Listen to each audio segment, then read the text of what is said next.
Nós temos estado a falar ao longo deste mês todo acerca das promessas de Deus, Deus das promessas, e nós podemos ver que a nossa vida pode estar firmada sobre as promessas de Deus. Tem havido algumas pregações bem pertinentes. Obrigado, pastora Vera, que tem ministrado umas palavras bem fortes, bem boas para nós, da promessa da vida eterna, da promessa da segunda vinda de Deus, de Jesus. E é tão bom vermos que há promessas para nós como seus filhos. E hoje vou estar a falar acerca de uma promessa que nós podemos ver como algo que pode acontecer no futuro, pode acontecer, mas nós vamos abordar este tema mais profundo. Eu quero encorajar-vos a abrir as Bíblias em Mateus 16, versículo 13 até 19. Vai ser a nossa passagem base para hoje de manhã, em que esta história fala acerca de uma viagem que Jesus fez com os seus discípulos para uma terra chamada Cesareia de Filipe. Era uma terra que era considerado um antro do mal no povo de Israel. É um lugar de idolatria, tinha altares em que eles queimavam sacrifícios para Deus estranhos, para Deus que não era o Deus único de Israel. Este é o cenário onde encontra esta passagem bíblica.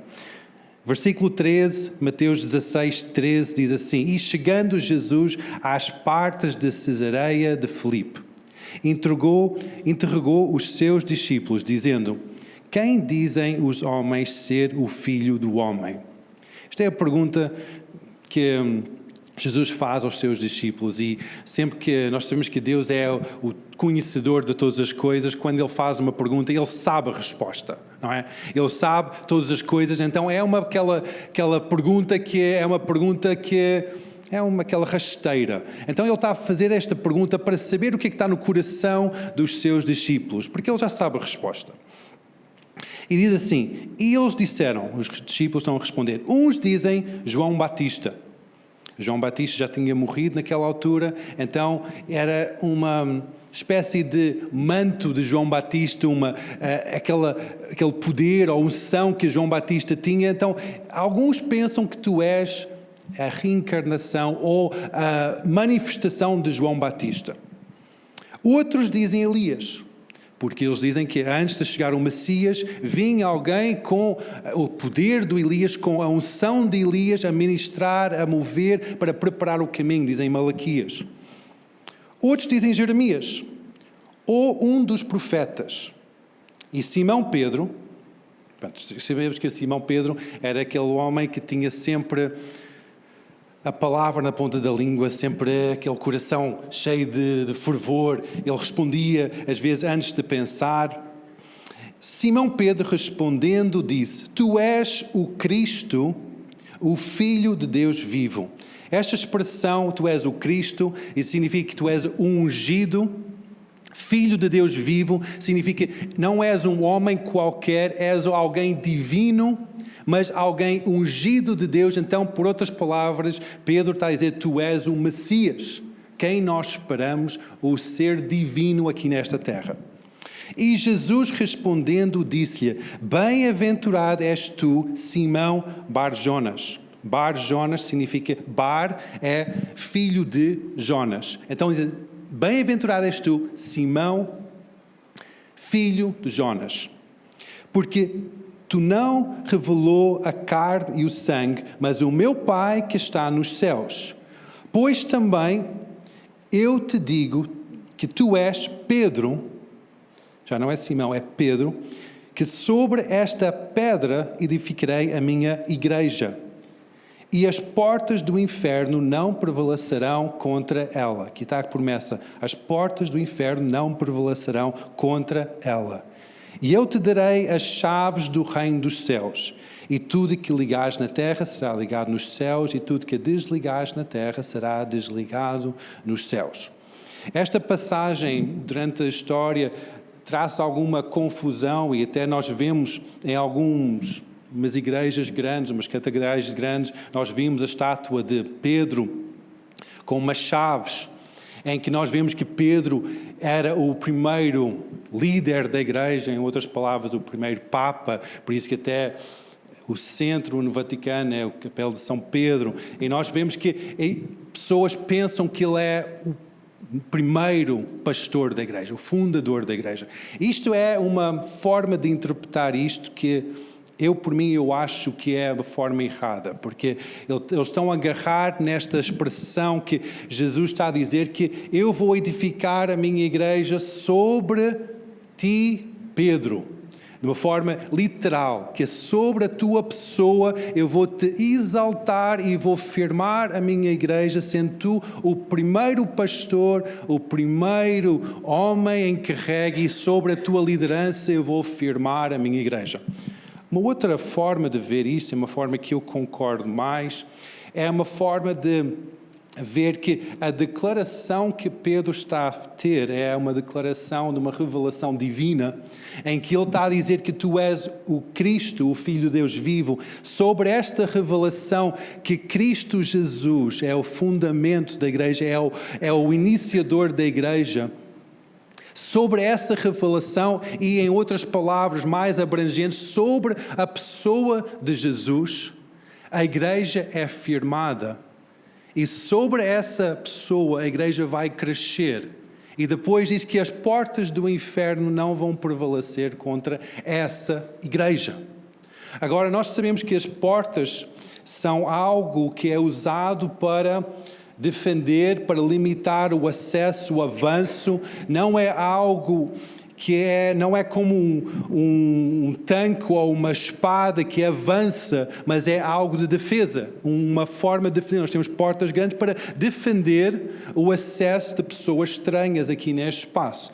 E quando Jesus está a dizer que as portas do inferno não vão prevalecer, significa que o inferno coloca portas a bloquear o avanço da igreja.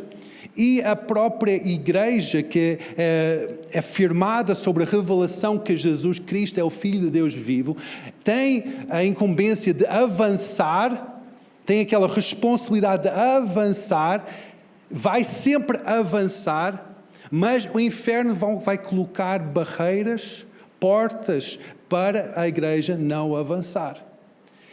Então, o que a igreja tem que fazer pela graça de Deus, pela revelação que Jesus é o Filho de Deus vivo e também pelo poder do Espírito Santo, tem que avançar derrubando cada e qualquer e todas as portas que o inferno coloca para travar a igreja. Esta promessa é uma promessa poderosa. Amém?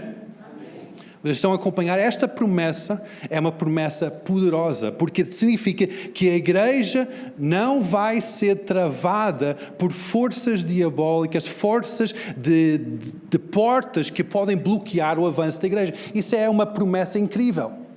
Esta promessa que Jesus está a declarar é a mesma promessa que foi declarada sobre o povo de Israel na altura de Josué, em que Josué estava a entrar na terra, e em Josué 1 fala acerca disso, que nenhum destes povos vão bloquear a tua entrada, porque eu tenho-te dado esta terra.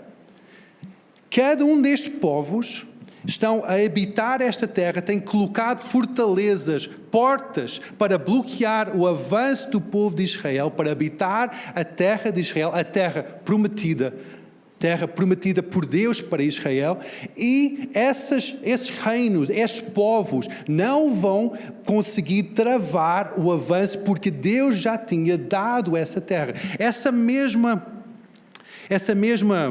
ideia, essa mesma promessa foi Jesus que depois deu à sua própria igreja. Quando ele disse que as portas do inferno não vão prevalecer, nós podemos visualizar a mesma dinâmica que o povo de Israel tinha quando estava a entrar na terra prometida. A terra prometida era um bocado de terreno que neste momento é onde está a nação de Israel, mas não por inteiro, porque Deus tinha dado mais terras, que a nação de Israel atualmente não tem essa terra. E Deus tinha dito, nestas e nestas terras geográficas, baseado neste rio, até este mar, na zona norte, na zona sul, esta terra é a vossa terra, a terra prometida. E cada povo que habita aqui nesta terra não vão prevalecer contra vós, porque eu tenho-te dado esta terra prometida. Isso era algo... É uma promessa dada a Deus para o povo de Israel. Quando depois Jesus aparece, e Ele aparece numa novo tempo, Ele declara algo que não é somente cingido para o povo de Israel, para a terra geográfica de Israel, mas que abrange todos os seguidores de Jesus. Cada um de nós, tu e eu, nós fazemos parte do povo eleito de Deus, que já não é somente o povo de Israel físico, mas é todos os povos, línguas e nações que se chamam cristãos. Amém? Então, esta promessa que Jesus está a declarar, Ele está a agarrar a mesma promessa que Deus deu a Josué, Ele está a declarar essa mesma promessa para os seguidores de Jesus, não confinados a uma zona geográfica, mas ao planeta Terra, em que nós somos dados a responsabilidade de avançar o reino de Deus, avançar a sua igreja. E a promessa é que a sua igreja não vai ser travada. Agora, a sua igreja, essa expressão igreja, muitas vezes nós podemos pensar que a igreja é um local físico. Nós podemos dizer à pessoa que eu vou à igreja hoje de manhã. Onde é que tu vais? Tu vais a um sítio, um auditório, no Prior Velho, Figo Maduro, em que te vais subir um abençoado elevador para chegar a este auditório, para congregar e estar junto num espaço em que vocês dizem que é a igreja. Mas essa é a forma errada de interpretar essa expressão, a igreja. A igreja não é um espaço físico. Nós congregamos num auditório, como outras pessoas congregam em sítios mais bonitos, outros mais simples, outros congregam debaixo de uma árvore, outros congregam num sítio maior ou mais pequeno. Mas são sítios de congregar, não são a igreja. Quando nós dizemos que eu vou à igreja, o que é que isso quer dizer? Quer dizer que eu vou estar junto com mais pessoas, em que eu vou estar unido com outras pessoas e eu vou estar a exaltar Deus. O salmista diz, quando nós louvamos ao Senhor, nós fazemos um trono para Deus. Nós vamos exaltar Deus em conjunto, fazendo um trono para Ele governar. Quando nós estamos juntos com a sua igreja, algo incrível acontece em que não somente nós estamos a exaltar a Deus, mas nós estamos a fazer algo precioso, é que nós estamos a derrubar portas infernais contra as nossas vidas e contra a vida da coletividade da igreja. É algo importantíssimo nós juntarmos, não somente num espaço físico, mas também é num espaço físico. Não é somente dizer, eu vou para esse lugar, mas é nesse lugar em que nós juntamos, oramos, batalhamos em conjunto. Louvor e adoração é uma arma forte para derrubar as portas do inferno. Quando nós abraçamos o nosso irmão, choramos com o nosso irmão, celebramos com o nosso irmão, nós estamos a derrubar as portas do inferno. Quando nós juntamos para orarmos em conjunto, estamos a derrubar as portas do inferno. Nós estamos a ser igreja. Nós não estamos a ir para uma igreja, mas nós estamos em conjunto fazendo parte da igreja. Quando nós fazemos isso, algo incrível acontece. Mas significa que nós precisamos de mudar algo aqui em cima. Dizer que eu não vou para a igreja para ser um espectador, ver um grande espetáculo, uau, maravilhoso, bater palmas como se fosse a um teatro ou um concerto, para somente estar ali a ver se os músicos estão a tocar as cordas certas, se o som está muito alto ou muito baixo. Não! Eu vou estar em conjunto com os meus irmãos, com as minhas irmãs, fazendo a igreja, fazer parte de um corpo, fazer parte, chorar com quem chora, rir com quem ri, celebrar a Deus, exaltar o nome do Senhor Jesus. E ao fazermos isso, as portas do inferno são derrubadas. Mas isso não é uma coisa que nós fazemos somente uma pessoa. É uma coletividade. Nós somos a igreja. Tu és um filho de Deus, uma filha de Deus, mas nós somos a igreja. Nós somos a igreja. Por isso que é aquela cena de ficar em casa e assistir ao culto online, ou mesmo estando aqui, pode ser a mesma coisa, ir a um espaço e assistir ao culto online, isso não é a igreja. Mas eu faço isso todos os fins de semana. Esquece, isso não é a igreja. Há uma decisão que tem que ser feita no nosso coração para dizer, não, eu quero fazer parte da igreja. Eu quero construir a igreja. Eu quero chorar com quem chora. Eu quero rir com quem ri. Eu quero batalhar em oração para quem precisa desse rompimento espiritual na sua vida. Eu quero ver a igreja derrubando as portas do inferno, porque eu faço parte desse organismo vivo que é a noiva de Cristo. Amém. Uau! Amém, igreja. Aleluia.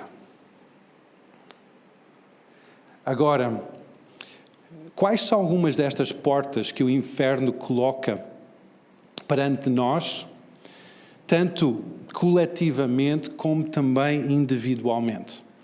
Quando o povo de Israel, se nós vemos que a mesma promessa foi dada a Josué, como depois Jesus declarou sobre a igreja, nós temos que também ver a ligação com o povo de Israel sendo um reflexo de algumas coisas que nós, como igreja, como indivíduos, também passamos como dificuldades, como bloqueios, como portas na nossa vida que vai impedir o avanço do reino de Deus. Então, quais são algumas destas portas que bloqueiam o avanço do reino de Deus? Uma porta foi quando o povo de Israel estava a chegar à terra prometida.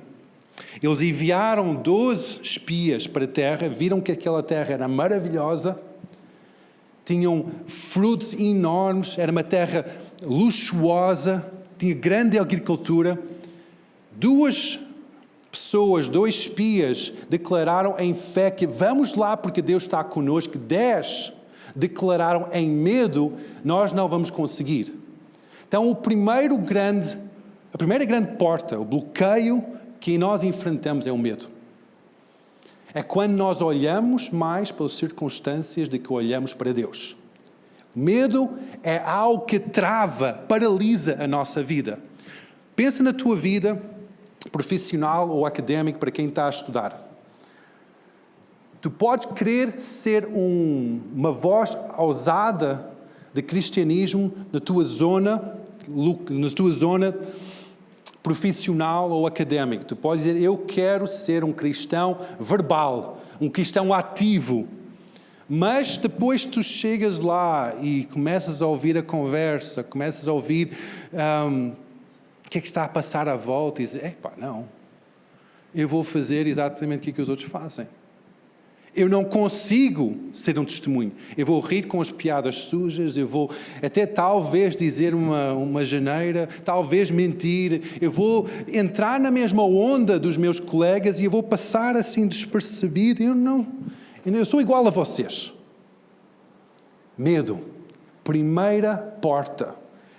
Grande arma que o inferno usa para paralisar, para travar o avanço da igreja. O medo tem que ser enfrentado com determinação. Pensa em alguma coisa na tua vida que tu tens medo.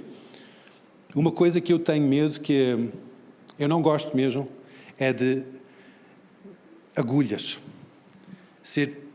Tirar sangue. Em que eu não gosto. Eu passo mal com isso. Fazendo análise, eu não gosto disso. mas eu tenho que enfrentar isso. Isso é uma coisa ligeira, banal, não é? Talvez isso não afete a tua vida, mas é um medo que eu tenho. Quando eu tiro sangue, quando eu faço análise,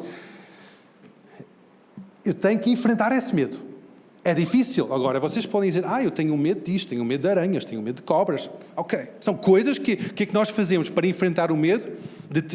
Fazemos uma determinação. O que é que eu faço para enfrentar aquele medo? Eu olho para o outro lado, mas eu vou lá e dou o braço. Até a perna começa a tremer, mas eu dou o braço. Nós temos que enfrentar isso. Cada um de nós temos medos na nossa vida que nós temos que enfrentar. Agora, se nós estamos a pensar que nós fazemos parte de uma igreja, uma coletividade, uma família, há situações maiores que bloqueia o avanço desta coletivo, desta congregação. O que é que podem ser? O que é que pode ser um bloqueio, um medo? Um medo pode ser uma coisa... eu não vou planear uma reunião de oração, porque talvez ninguém venha.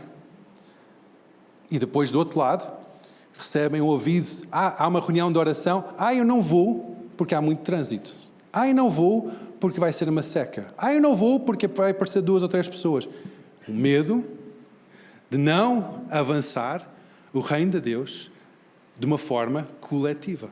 Isso é uma coisa simples, tal como tirar sangue é uma coisa simples. Mas depois pode haver outras áreas em que a igreja não avança, não conquista áreas neste bairro onde nós estamos, nesta coletividade, porque nós estamos bloqueados por medo.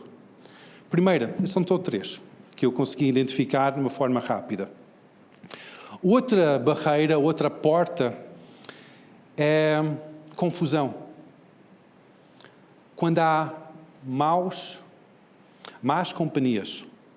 A palavra diz que más companhias corrompem os bons costumes. Quando nós temos más companhias à nossa volta, pessoas que só dizem o mal, talvez têm uma fé diferente da nossa, vão puxar-nos para baixo, em vez de puxar-nos para cima.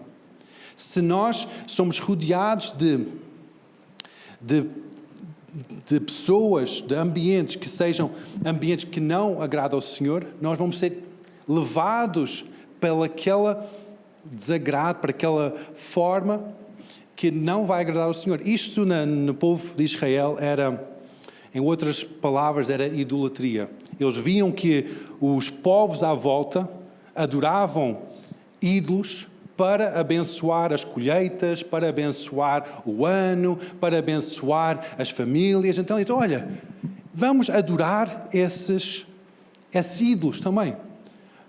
Mesmo vendo que Deus Todo-Poderoso, Deus único, era poderoso para fazer tudo, para criar os céus e a terra, para fazer N coisas. Mas eles queriam ter um Deus perto, então eles começaram a misturar, criar confusão na forma do seu culto. Isso acontece na nossa vida, em que nós tentamos misturar o que é santo com aquilo que é profano, aquilo que é bom com aquilo que é mau. Nós tentamos negociar e dizer, ai Deus, tu entendes. Eu sei, Deus, eu sei que há um culto hoje à tarde, eu sei que há um culto hoje de manhã, mas tu entendes, o Benfica vai jogar. Eu preciso ver o Benfica. Espero para mim que sou benfiquista. Uns outros, Celso, vais embora. Há outras pessoas que têm outros clubes ou tal, mas pronto. Talvez há coisas assim em que nós comprometemos aquilo que realmente é importante, que realmente é bom e agradável por aquilo que é mundano, que sou deste mundo. Coisas que são boas, coisas que realmente podem ser boas, mas não são as coisas de Deus, em que nós tentamos a comprometer os nossos valores com os valores deste mundo. Segunda porta. Terceira porta. Nós vimos no povo de Israel, eles começavam não somente a trazer confusão no seu culto, na sua adoração, mas depois começaram a misturar a sua vida, as suas famílias com os povos à volta. em que Deus deu uma ordem clara, dizer, não misturam, não casam com outras pessoas dos povos à volta, mas ficam somente casam dentro do povo de Israel. Mas o que aconteceu é que eles começaram a ser levados pela beleza das pessoas, dos povos à volta, e começaram a casar, começaram a misturar com os outros povos. Isso foi um bloqueio para o povo de Israel entrar na terra prometida e ter acesso a toda a bênção que era na terra prometida. Hoje em dia nós podemos ver isso claramente. Nós podemos dizer, mas eu vejo esta pessoa, é uma pessoa realmente boa. É uma pessoa que realmente é íntegra. Trata bem os colegas. Até é uma pessoa bem bonita. Então eu vou começar a namorar com essa pessoa. E depois vou talvez casar, ou talvez vamos ficar só juntos. Mas eu vou fazer uma vida em conjunto com essa pessoa. Ao termos esse pensamento, nós estamos a misturar os conceitos de um casamento santo. Hebreus diz que o leito matrimonial é sagrado perante o Senhor. Deus criou o homem e a mulher para estar em matrimónio santo. Um homem com uma mulher em mesma ligação, serem uma só carne. Agora, não pode ser uma só carne com pessoas que têm um foco, uma linha diferente.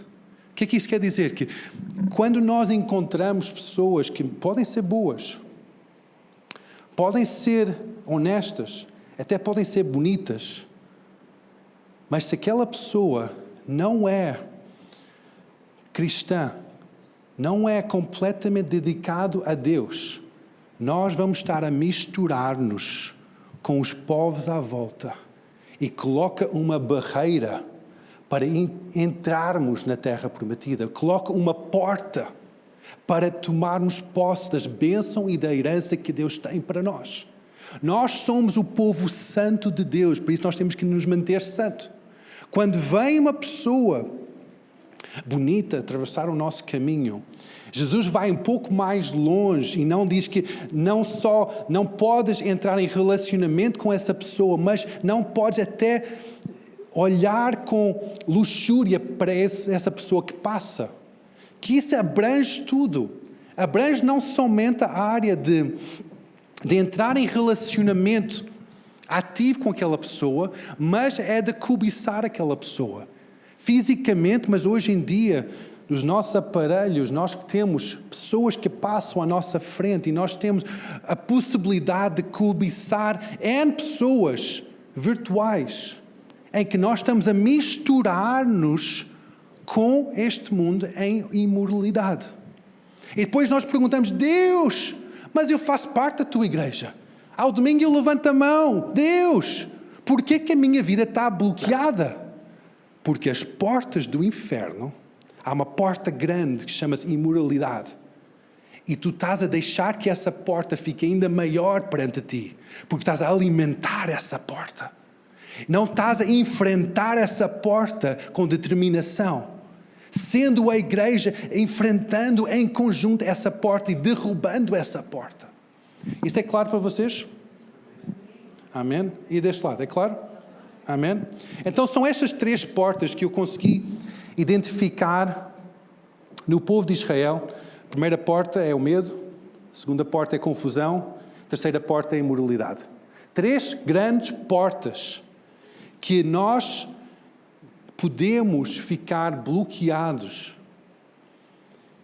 se nós não, em conjunto, determinarmos que nós vamos enfrentar essas portas e derrubar essas portas pela autoridade de Jesus Cristo, o Filho de Deus vivo. Porque essa é a promessa que nós temos, que as portas do inferno não vão prevalecer contra a igreja. Essa é a promessa, que isso vai acontecer se nós formos a igreja. Se tu não és a igreja, esta promessa não é para ti. Tu podes ser cristão, tu podes ir aos cultos, tu podes ir a tudo. Mas se o teu coração não muda em dizer, eu sou a igreja, Eu não somente assisto à igreja, mas eu sou a igreja. Que significa que esta promessa é para ti. Que as portas do inferno não vão prevalecer contra a igreja, mas tu tens que ser a igreja. A lógica é simples. Se tu não és a igreja, significa que esta promessa não é para ti. Se és a igreja, então em conjunto nós vamos ver o derrubar destas portas na tua vida. O grande fundador da missão Jocum, o Leonard Ravenhill, diz assim que o diabo não teme a maioria das igrejas porque elas estão mortas. Uau, isso é forte. Mas quando a igreja começa a orar e a avançar, o inferno treme. O diabo não teme meia parte das igrejas, porque meia parte das igrejas não está a avançar. Estão a congregar, estão a ter um louvor, estão a ter um momento de comunhão, estudam a palavra em conjunto, mas não estão a avançar. Não estão a determinar que eu vou enfrentar esta porta e vou derrubá-la pelo poder do Espírito Santo. Mas quando isso acontece, quando uma igreja diz, não, nós somos a igreja, edificada sobre a revelação que Jesus Cristo é o Filho de Deus vivo, e em determinação, mas também no poder do Espírito Santo, nós vamos contra estas portas e nós vamos avançar o reino de Deus. Ali, o inferno treme, porque sabe que a promessa de Deus vai se cumprir, que nada pode travar a igreja de Deus. Então, igreja, ao celebrar este dia, ao estarmos juntos como igreja, ao congregarmos hoje de manhã, eu quero encorajar-te a realmente a pensar no teu posicionamento. Tens frequentado a igreja somente? Tens assistido à igreja? Tens querido somente receber da igreja? Receber do ambiente agradável que o louvor e a adoração cria? Receber ou queres, ou fazes parte da igreja. Fazes parte da congregação dos santos. Queres fazer parte dessa congregação. Queres dizer, não, eu vou priorizar, eu vou criar como prioridade na minha vida ser a igreja. Provavelmente, quando és a igreja, quando começas a pensar em fazer parte da igreja ou ser a igreja, tu vais pensar, mas eu não conheço ninguém. Mas eu não concordo com aquilo que essa pessoa está a dizer, eu não gosto do feitio dessa pessoa. Eu tenho uma família muito grande e há certas situações, certos tempos em que eu posso dizer, não concordo muito com a minha irmã, não concordo muito com o posicionamento do meu irmão, mas mesmo assim nós somos irmãos. Nunca vou dizer, tu não és mais o meu irmão. Eu vou dizer, não, eu amo-te, respeito-te e vamos caminhar em conjunto como família. Faz parte da aliança que nós temos sendo irmãos, sendo família. E é a mesma aliança que nós criamos sendo irmãos e irmãs com Jesus, o pastor, a cabeça e o Pai de todos, é Deus. Nós criamos uma aliança e não, tu és a minha irmã. Mesmo não concordando, mesmo não vendo da mesma forma, tu és a minha irmã. Por isso que eu vou cultivar o amor para a tua vida, eu vou honrar a tua vida, eu vou orar por ti, para que Deus se manifeste mais na tua vida, que sejas forte e corajoso para alcançar o que é que Deus tem para ti. Mesmo talvez não concordando sempre, mesmo talvez até ficar chateado com algumas coisas, que não ficamos chateados, graças a Deus, mesmo não concordando tudo, mas dizendo, Deus, eu vou amar, eu vou criar uma aliança sendo igreja, em conjunto, fazendo parte uns dos outros, alcançando a terra prometida que Deus tem para nós. Amém? A terra prometida que era para Israel é a mesma terra prometida de uma forma muito mais alargada que Deus tem para cada um de nós, que tem para a sua igreja, para estender o seu reino até os 4 cantos da terra, até as esferas todas de influência que nós podemos ter à nossa volta. Deus quer avançar, alargar o seu reino, para esticar até cada pessoa, alcançando todos com o seu reino. Mas isso não é uma coisa que acontece somente do púlpito para baixo. Acontece cada um de nós darmos as mãos, orando uns pelos outros. Tu estás na tua zona, tu vais ser fortalecido pelo Espírito Santo, porque Deus está contigo. Eu vou orar por ti, para seres forte e corajoso. E orando uns para os outros, o Espírito Santo fortalece-nos, para que nós podemos alcançar, em conjunto, mas também individualmente, o reino, alcançar nossa forma, a nossa terra prometida. Mas isso requer que cada um de nós olhamos um para o outro, não com aquela ideia, o que é que tu podes me dar? Mas como é que nós podemos construir em conjunto? Não somente o que é que tu podes oferecer para mim, o que é que eu posso receber da tua vida? Não, o que é que eu posso dar? Como é que eu posso edificar a tua vida? Amém, igreja? 2 Coríntios 10, versículo 3 a 5, diz que porque andando na carne, não militamos segundo a carne.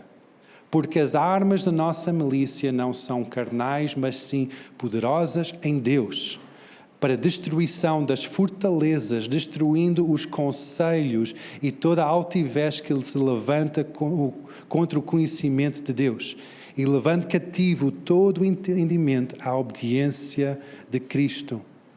Todo o entendimento, tudo que está a passar, nós temos que levar cativo a Cristo. Levar o nosso entendimento, levar as nossas ideias cativas a Cristo. Porque Ele é que edifica a igreja. Nós podemos pensar, mas a minha ideia é muito boa, eu sou muito criativo nesta área, graças a Deus. Mas Jesus é que edifica a igreja, através da obra do Espírito Santo. Muitas vezes, quando eu penso acerca deste tema, de avançarmos e de derrubar as portas, nós podemos dizer, eu já estou a fazer isso. Eu já estou a esforçar-me para avançar, para dizer não à minha carne, para completamente estar rendido a Jesus. Eu estou a tentar fazer isso. E diariamente é uma batalha. Eu acredito que seja uma batalha. E às vezes eu fico a pensar que este esforço da nossa parte é realmente algo que requer muita determinação, muito esforço mesmo. Mas, quando Jesus deu início à igreja, não foi nesta declaração que ele fez. O início que ele deu à igreja foi em Atos 1, em que o Espírito Santo desceu sobre a igreja.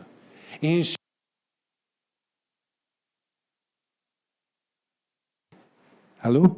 Já voltou, mas está vermelho aqui, então tenho que trocar. É que Jesus não somente ensinou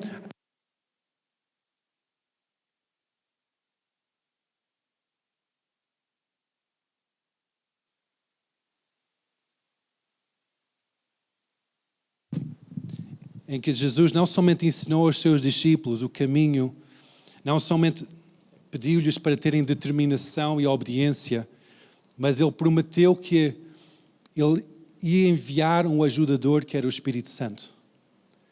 Em que isso traz-me um conforto muito grande, porque eu posso estar a fazer por minha própria força, tentar avançar, tentar a caminhar no caminho de Deus, mas eu posso ficar muito cansado também, eu posso ficar muito distraído também, mas o Espírito Santo é quem nos dá ousadia e força para caminhar no seu caminho.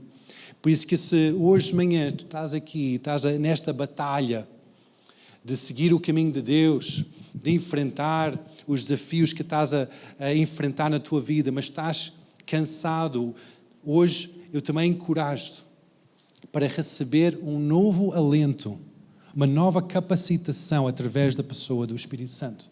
Porque o Espírito Santo renova-nos, aviva-nos, para nós sermos ousados, fortes e corajosos para avançar o reino de Deus. É através da nossa determinação, mas é também através do sopro do Espírito Santo sobre as nossas vidas. Nós dizemos, eu vou avançar, eu vou tomar um passo neste caminho, mas depois o que acontece? Algo maravilhoso, o Espírito Santo vem sobre a nossa vida para encher-nos do seu poder. Amém, igreja? Vamos ficar em pé.